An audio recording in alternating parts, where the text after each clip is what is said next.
Hello guys, আমি টুপন আর welcome to my channel Saturday and Sunday special. আজ আমি রান্না করব বেলে মাছের ঝাল। তো বেলে মাছের ঝাল রান্না করতে আমি কি লাগে দেখুন। প্রথমেই আমি কি করেছি, বেলে মাছটা নিয়েছি, 5খানা বেলে মাছ আছে এখানে। আর আমি নুন, হলুদ আর এখানে সামান্য সর্ষের তেল দিয়ে এটাকে আমি ম্যারিনেট করে রাখবো মোটামুটি আধ ঘন্টা 30 মিনিট। তো তেলটা দেওয়ার কারণ হচ্ছে, তেল দিলে কী হবে, কড়ার মধ্যে মাছটা ভাজার সময় লেগে যাওয়ার সম্ভাবনাটা অনেক কম। এবার একটা মশলা রেডি করবো, আছে সর্ষে, নুন আর কাঁচা লঙ্কা। নুনটা দেওয়ার কারণ হচ্ছে সর্ষেটা তাহলে তিতো হবে না বাটার পরে। তো এগুলো আমি পুরোটা এর মধ্যে দিয়ে দেবো বাটার জন্য। আর এর মধ্যে দেবো সামান্য তেল আমি সর্ষের তেল দেবো এই কারণে, যেটা খুব স্মুথ হয়। আপনারা করে দেখবেন, কোনো বাটার মধ্যে অল্প একটু সর্ষের তেল দিয়ে দেবেন বা রিফাইন তেল দেবেন, বাটাটা খুব সুন্দর হয়। তো আমি বেটে নিয়ে আসলাম, দেখুন আমার বাটাটা এরকম হয়েছে আর খুব সফটও হয়েছে। তো আমি এবার কড়া একটা নিয়ে নিলাম, মূল রান্নায় আমি চলে আসব।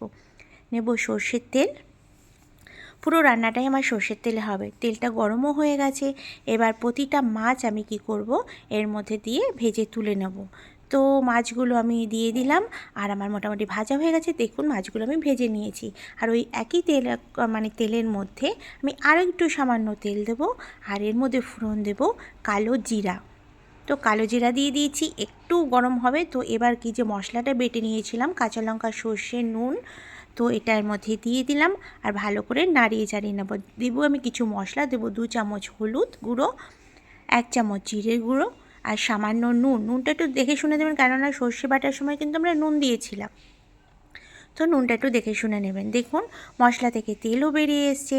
এবার আমি এর মধ্যে দেব গরম জল। অবশ্যই আপনারা গরম জলটাই দেওয়ার চেষ্টা করবেন, গরম জল দিলে রান্নার স্বাদ আরও বেড়ে যায়। তো আমি গরম জলটা দিয়ে দিলাম। এবার এই ঝোলটা ফুটবার অপেক্ষা। তো না ফুটলে কিন্তু আপনার মাছগুলো দেবেন না। তো বেলে মাছ খুবই নরম হয়।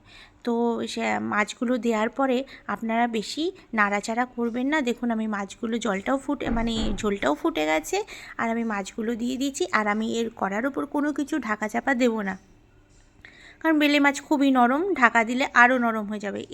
এই সময় আমি দেবো কিছু ধনিয়া পাতা কুচি। তো আমি এর মধ্যে দিয়ে দিলাম, আর এটা সুন্দর করে হালকা করে নাড়িয়ে চাড়িয়ে দিলাম। তো আমার আর কিছুক্ষণ পরে আমার রান্নাটা হয়ে যাবে। দেখুন রান্নাটা হয়ে গেছে, আর মশলা থেকে তেলও বেরিয়ে গেছে। এরকম শুকনো শুকনো কিন্তু হবে, বেশি ঝোল রাখার প্রয়োজন হবে না। তো আমার রান্নাটা মোটামুটি ডান, আমি সার্ভ করে নিয়েছি। এরকম রান্না যদি ভালো লাগে আমাকে প্লিজ সাপোর্ট করুন, লাইক করুন, আর আরেকটু ভালো লাগলে সাবস্ক্রাইব করতে ভুলবেন না। আজকের মতো আসি, টাটা।